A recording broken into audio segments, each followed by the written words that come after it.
A few days after I bought my first house, my dad called me in anger and said it's selfish of you to buy that house without discussing it with the family. I couldn't stop laughing, as if I bought it with your money. I stood alone in a dining room I'd spent 10 years dreaming about, staring at a table set for 5A roast chicken, going cold and silver balloons spelling home that were already starting to sag. And I realized I wasn't sad. I was done. That's different. Sadness wants resolution. Done is a door closing, a lock turning. A sound so quiet you almost miss it. Except it changes everything that comes after. My family was supposed to be there an hour and 47 minutes ago. My mother's text, the only communication I'd received, sat on my phone like a slap. Sorry, something came up. Busy tonight. 5 words. No call, no explanation, no congratulations on the biggest achievement of your life. 5 words for 10 years of work. I put my phone face down on the counter. Then I picked up the lemon tart I'd spent 3 hours making from scratch. My grandmother's recipe, the one I'd learned at 13, the one I'd thought might make my mother smile, and I dropped it into the trash. The thud it made was the most honest sound I'd heard all night. My name is Madison Carter. I turned 30 the March before I bought that house. And I'd spent nearly my entire 20s building toward one single specific, almost embarrassingly concrete goal. Owning a robin's egg blue house with a white fence and an oak tree in the front yard. I know how that sounds. Believe me, I've heard every version of it. That's not a financial plan. That's a Pinterest board. You're 30 and you've never been to Europe. Live a little Maddie. That last one was my brother Kevin's favorite. Kevin, who was 33, who'd never had a savings account that lasted longer than a season, who cycled through apartments the way other people cycled through Netflix shows. Kevin, who once told me at Thanksgiving in front of our parents, our aunt, our cousin, that I treated money like a religion and fun like a sin. Everyone laughed. I smiled. I went home that night and transferred another $1,200 into my house fund. Here's what they never saw. The $38,000 I'd saved by age 25 while working help desk at an IT firm in Raleigh, a city where I knew exactly no one. The $16 an hour starting wage that I'd clawed up to $31 by switching companies twice, getting 2 certifications, CompTIA Security Plus, and AWS Solutions, architect, and saying yes to every overnight shift nobody else wanted. The studio apartment I lived in for 4 years that was so small, I could touch both walls if I stood in the middle and stretched out my arms. The used 2014 Honda Civic I drove until the odometer read 187,000 miles. The meal prep Sundays, the library books instead of streaming subscriptions. The discipline that looked from the outside like deprivation. It wasn't deprivation. It was architecture. I was building something. And on March 22nd at 2:15 p.m., sitting in a title company conference room in Asheville, North Carolina, I signed my name 43 times, handed over a cashier's check for $47,600. My down payment, no co-signers, no family money, not a single dollar I hadn't earned. And the attorney, a woman named Diane Prescott, slid a single brass key across the table and said, "Congratulations, Miss Carter. It's yours." I held that key in my palm, and I felt the weight of a decade lift off my chest. The house was $289,000, a 3-bedroom craftsman bungalow on Laurel Ridge Drive with robin's egg blue siding, a white picket fence, hardwood floors, a wraparound porch with a swing, and I swear this is true, a 70-year-old oak tree in the front yard that looked exactly like the one I'd drawn in colored pencil when I was 9 years old. I still have that drawing. It's in a frame now hanging in the hallway. The first thing I wanted to do was share it. Not on social media, not with coworkers, with my family. I know how that sounds given what happened. But you have to understand the wanting wasn't rational. It wasn't strategic. It was the same instinct that makes a kid run inside after catching a firefly. Look what I found. Are you watching?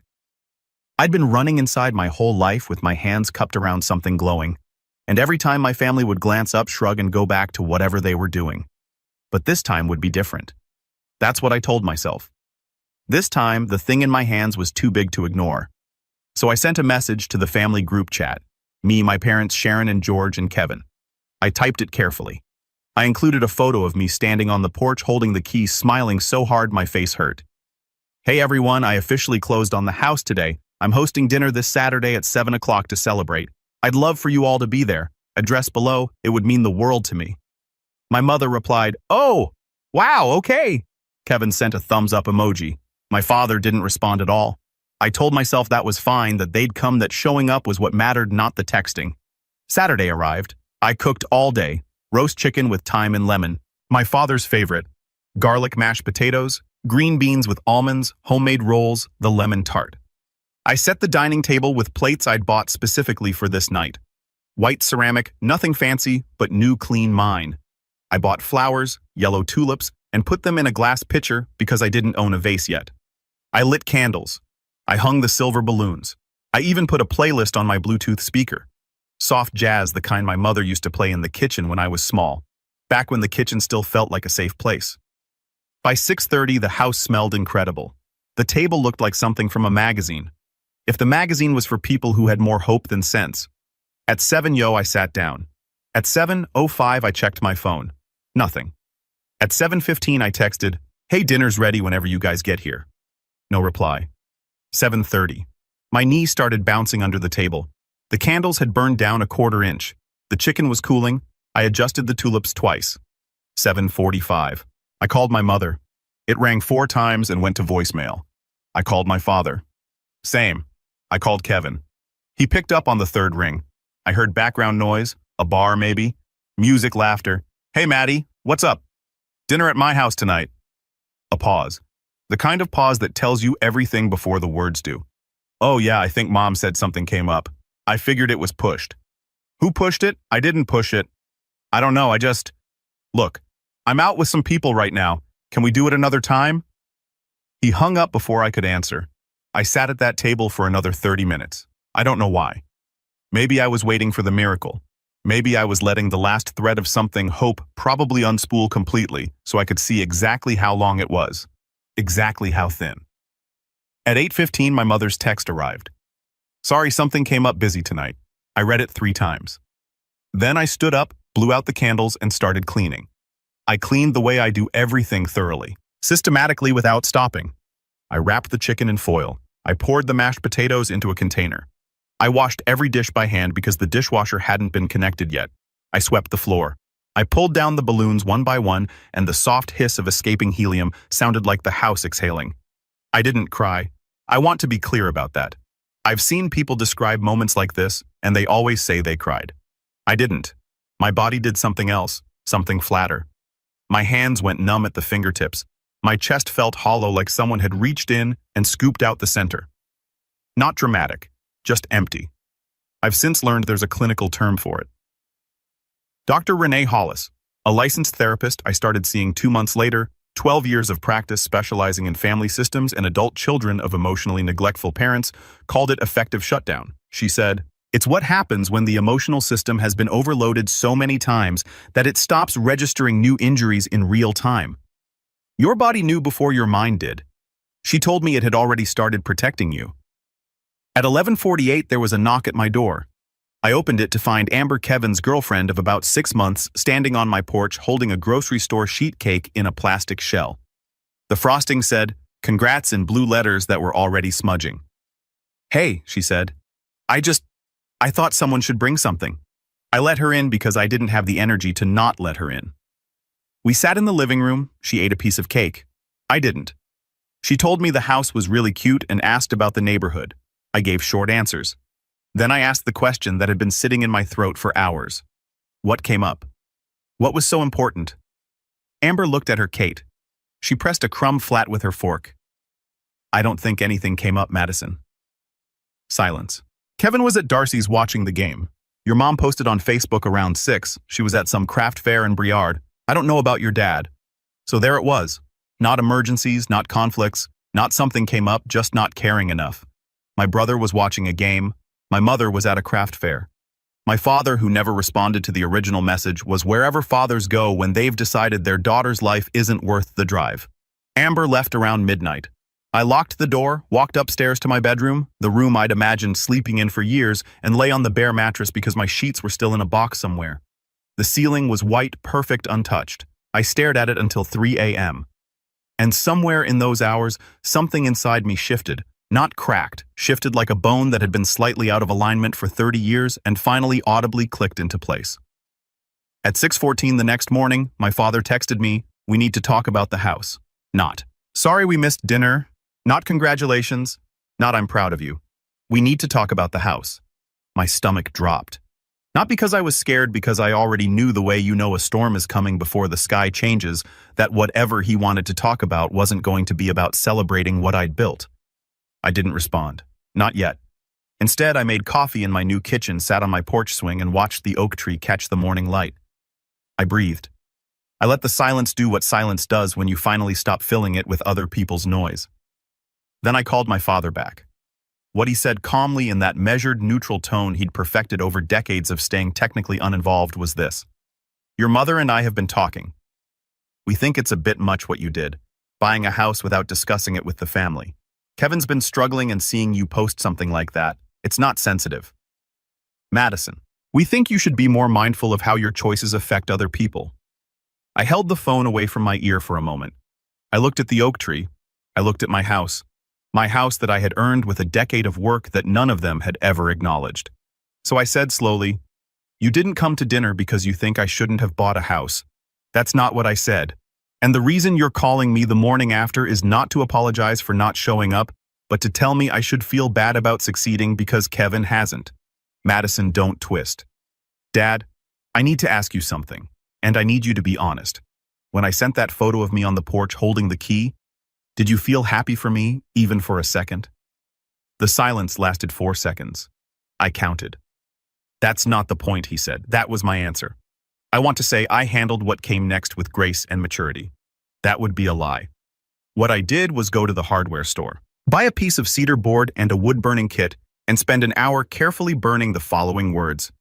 No family discounts, no family visits, no exceptions. I hung it on my front gate. I took a photograph and I posted it to Facebook, Instagram, and Twitter with the caption, "My house, my rules." Was it petty? Probably. Was it dramatic? Absolutely. Was it the most honest thing I'd ever done in 30 years without question? The post went up at 11:30 a.m. on a Sunday. By 6 p.m., it had 4,200 shares. The internet is a strange place. Strangers will sometimes understand you more clearly than the people who raised you. The comments were overwhelming. Not in volume, though there were thousands, but in specificity. People wrote paragraphs. They shared their own stories. The graduations no one attended, the promotions no one acknowledged, the houses and businesses and degrees that were met with silence or resentment by the people who were supposed to celebrate them. One comment from a woman named Teresa in Michigan said, I bought my first house at 34 and my sister told me I was showing off. It took me 5 more years to understand that her discomfort with my success was not my responsibility. That sentence hit me like a truck at 40 miles per hour. I read it 6 times. Meanwhile, my phone was ringing. My mother called 4 times between noon and 3 p.m. I didn't pick up. Kevin texted, "What the hell, Maddie? Take that post down." Then, 20 minutes later, Mom is crying. "Are you happy now?" My father called once at 4:17 p.m. I let it ring. He left a voicemail that I saved and later gave to Dr. Hollis, in which he said, his voice tight with controlled anger, "You are embarrassing this family. This is not how we raised you. If you don't take that down by tonight, your mother and I will have to reconsider our relationship with you. Reconsider our relationship as if they'd ever had one with me in the first place. As if showing up to a dinner, a graduation, a life was something they'd been doing all along, and I was the one rocking the boat." I saved the voicemail. I didn't take the post down. Monday morning, my phone rang at 7:02, a number I didn't recognize. I almost didn't answer, but something made me. "Ms. Carter, my name is Janet Bowl. I'm a reporter with the Asheville Citizen-Times. I saw your post. It's trending locally. Would you be willing to talk about it, Janet Bowl? 11 years in local journalism. Pulitzer nomination in 2019 for a series on Appalachian housing inequality." She wasn't sensational, she was thorough. I said yes. Janet came to the house that Tuesday. She sat on my porch swing, drank coffee from a mug I'd bought at the dollar store, and listened for 90 minutes while I told her everything. Not just the dinner, the decade, the savings, the sacrifice, the family that treated my ambition like an inconvenience and my success like an insult. She asked for documentation. I gave her everything. Bank statements showing a decade of consistent deposits. The closing documents from Diane Prescott's office, pay tabs from my IT jobs, the screenshots of the family group chat, my invitation, their non-responses, the texts afterward, my father's voicemail, Kevin's messages, all of it. Janet's article ran the following Thursday. The headline, "She saved for a decade, bought her dream home, and her family didn't show up. Then the internet did. It went viral within 12 hours. Here's where things escalated beyond anything I could have predicted. After the article, I started getting messages not from strangers this time, but from people in my family's orbit, cousins I hadn't spoken to in years. Old family friends, people who had watched the dynamics play out for decades and never said anything. My cousin Rachel, my father's brother's daughter, someone I'd been close to as a child before the families drifted apart, sent me a long email. I read it sitting at my kitchen table at 10 p.m. on a Friday night, and by the time I finished, my hands were trembling. Rachel told me things I'd never known. She told me that my parents had taken out a $15,000 loan to help Kevin with a down payment on a condo 3 years earlier, a condo he'd defaulted on within 18 months. She told me that my mother had organized a surprise party for Kevin's 30th birthday at a restaurant that cost $2,200 paid for by my parents. She told me that when I'd graduated from college, my parents had told extended family that I'd finally finished, as though it had taken me longer than expected. When in fact, I'd graduated on time with a 3.7 GPA while working 25 hours a week. But the part that made my chest tighten, the part I had to read standing up, because sitting felt like drowning, was this. Your mom told my mom about 2 years ago that she was worried about you. She said you were obsessed with this house idea and that it was unhealthy. She said she hoped you wouldn't actually buy one because it would make Kevin feel worse about himself. Madison, she literally hoped you would fail so Kevin wouldn't feel bad. I put my phone down. I walked to the bathroom. I ran cold water over my wrists, a trick Dr. Hollis had taught me for when anxiety turns physical. I stood there for 5 minutes breathing, letting the water run, letting the truth settle into the exact shape it had always been. But I'd been too loyal to see. My mother hadn't missed my dinner because she was busy. She'd missed it because she resented the reason for it. I forwarded Rachel's email to Dr. Hollis. We had an emergency session that Monday, video call 7:30 a.m. before my work shift. Dr. Hollis didn't seem surprised. She rarely did. That was one of the things I appreciated about her. She treated revelations not as shocks, but as puzzle pieces clicking into existing patterns. Madison, what you're describing is a well-documented family dynamic, she said. In family systems theory, we call it the identified patient model. But in your case, it's inverted. You're not the family member who's struggling and being scapegoat for it. You're the family member who's succeeding, and the family system can't accommodate that because it threatens the existing hierarchy. She paused. Your brother Kevin is what we'd call the golden child, not because he's successful, but because his dependency serves your parents' need to be needed. Your success doesn't just challenge Kevin, it challenges their entire identity as parents. If you can thrive without them, what does that say about the help they gave Kevin? I thought about that for a long time. It says the help didn't help.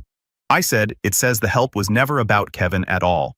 She said the crisis peak came on a Wednesday, 6 weeks after the dinner. I was at work. I'd been promoted to a senior systems administrator role by then. $74,000 a year, full benefits. When I got a call from a number I recognized, it was Thomas Dunlap, the real estate attorney who'd handled my closing. 15 years in real estate law partner at Dunlap and Faraday. Madison, I need to ask you something and I don't want you to panic. My stomach hit the floor. Has anyone in your family recently made inquiries about your property deed? What I got a call this morning from an attorney in Raleigh named Craig Beller. He's representing your parents. He wanted to know if there were any irregularities in your closing, specifically whether any family funds were used in the down payment that might create a claim of equitable interest. I couldn't speak for a moment. The office fluorescent lights felt too bright. My co-worker in the next cubicle was eating chips. The normality of everything around me felt violent against what I was hearing. Thomas, my parents didn't give me a single dollar. Not for the house, not for college, not for anything. I know your file is clean. I told Mr. Beller that, and I told him any further inquiries would need to come through formal channels. But Madison, they're fishing, and the fact that they hired an attorney to fish means this isn't casual. I hung up. I sat at my desk for 14 minutes without moving. Then I opened my laptop, pulled up every bank statement I had going back to 2013 and began organizing them chronologically in a shared drive. At 5:15 p.m., I drove directly to Thomas Dunlap's office. He stayed late. We spent 2 hours going through my financial history line by line. Every deposit, every transfer, every paycheck. This is ironclad, Thomas said. There is zero ambiguity. This house was purchased entirely with your own documented income. If they try to file a claim, they'll lose, and they'll likely face sanctions for a frivolous filing. Why would they do this? I asked, even though I already knew. Thomas looked at me over his reading glasses. In my experience, because they can't stand that it's yours. I retained Thomas formally the next day. He sent a cease and desist letter to Craig Beller, certified mail dated and filed, stating that any claim to my property was baseless and that further action would be met with a counterclaim for harassment and abuse of process. But I didn't stop there. I called Janet Bowl. I told her what had happened. She was quiet for a long time, then said, "Madison, are you willing to go on record?" Yes, all of it. The legal threat, the family emails, the financial records, every word. Janet's follow-up article ran 2 weeks later. It included quotes from Thomas Dunlap. It included a statement from Craig Beller's office saying his clients had no further comment at this time. It included Rachel's account given with her consent. It included a timeline of my savings history, verified against tax records I'd voluntarily provided. The headline, "Family of Dream Home Buyer Attempted Legal Claim on Property She Earned Alone." That article didn't just go viral, it detonated. The consequences came fast. Craig Beller dropped my parents as clients within a week. According to Thomas Beller, cited reputational concerns, which is, lawyers speak for, "I don't want my name attached to this dumpster fire." My mother's craft fair business, she sold handmade candles online, and at local markets, lost its entire following within days. Her Etsy reviews were flooded. She had to shut down the shop. I didn't orchestrate that, and I didn't celebrate it, but I didn't warn it either. Kevin called me. The first time he'd called, not texted, since the night of the dinner. He was drunk. It was 1:30 a.m. His voice was thick, wavering between anger and something that might have been shame if he'd known what to do with it. "You ruined everything, Madison. You know that, right? Mom won't stop crying. Dad's not talking to anyone. You blew up this family over a dinner." "No, Kevin," I said. "I blew up a family that hoped I would fail." He was quiet for a long time. "That's not true," he said. But his voice broke on the last word, and we both knew he didn't believe it. I hung up. I turned my phone off. I went to bed. The next morning, I blocked all 3 of their numbers. Not out of anger, out of peace. There's a difference. My father sent a letter 3 weeks later, an actual paper letter, handwritten, mailed to my house, the house he'd never visited. Thomas Dunlap reviewed it first, as I'd asked him to review any family communications during the legal dispute. Thomas called me. "It's not a legal document, it's personal. Do you want to read it?" I did. My father's handwriting was small and careful, the way it always was. The letter was 2 pages. It said in various ways that he was sorry that he hadn't understood how his silence had felt, that my mother's behavior was not something he agreed with, but that he'd failed to intervene, that he was proud of me, that he always had been. I read it twice. I put it in a drawer. Dr. Hollis asked me how I felt about it. "I believe he's sorry," I said. "But being sorry and changing are different things, and I've spent 30 years waiting for change that never comes. What do you want to do?"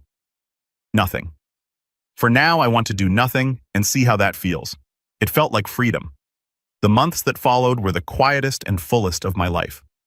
I didn't reconcile with my family. I didn't shut the door permanently either. I just stopped performing, stopped reaching, stopped setting tables for people who wouldn't come. And in the space that opened up, other people arrived. My neighbor Dale, a retired electrician, 72 years old, showed up on my porch one Saturday morning with a pecan pie and said, "I read about you in the paper." My daughter went through something similar. Welcome to the street. A woman from my office named Priya started coming over for weekend coffee. Then her husband, then their kids, then another neighbor. Then a woman from my running group who'd just gone through a divorce and needed somewhere to sit that wasn't her empty apartment. The kids on the block started coming by after school. I don't know how it started. I think one of them saw me setting up my laptop on the porch and asked what I was doing. I said coding. They asked if I could teach them. I said, sure. Within a month, I had 4 kids sitting on my porch every Tuesday and Thursday learning basic Python on borrowed Chromebooks. I taught them loops, variables, simple games. One of them, a 12-year-old named Marcus who reminded me so much of myself at Hurt, built a functioning calculator in 3 weeks. He showed his mom. She cried. She brought me tamales. I cried. That's the thing nobody tells you about building a life for yourself. It doesn't stay empty. If you build it with honesty, the right people find their way in, not because you beg them, not because you set a perfect table and held your breath. They come because the door is open and the light is on, and you're not performing, you're just there. 7 months after the dinner that no one came to, I hosted another one. Same table, same candles, different flowers, sunflowers this time because Dale told me they lasted longer. The roast chicken recipe improved. A new playlist, still jazz, but I'd added some Afrobeat because Priya's husband said it was better cooking music. And he was right. 8 people came: Dale, Priya, and Raj, Marcus and his mom Elena. 2 women from my running group, a quiet guy named James from the neighborhood who'd fixed my mailbox without being asked and whom I'd invited on impulse. We ate, we talked, we laughed so loudly that Dale's hearing aid whistled and he pretended to be offended. Marcus tried the lemon tart and declared it busting, which I'm told is the highest compliment a 12-year-old can give. At 10 p.m., everyone was still there. Nobody was checking the time. Nobody was making excuses. The house was warm, not from the oven, not from the candles, but from the specific, irreplaceable warmth that comes from people who actually want to be where they are. I stood in the kitchen doorway for a moment, holding a dish towel, watching the table, and I thought about that first Saturday night. The cold chicken, the sagging balloons, the silence that felt like a verdict. And I understood something I couldn't have understood then. The house was never a test. It wasn't something my family needed to pass. It wasn't proof of my worth or a measure of their love. It was just a house, a building, 4 walls and a roof and a 70-year-old oak tree. What made it matter wasn't the key. It was the people inside it and the painful, necessary process of learning which people deserved to be there. The first night, my house held absence. This night, it held belonging.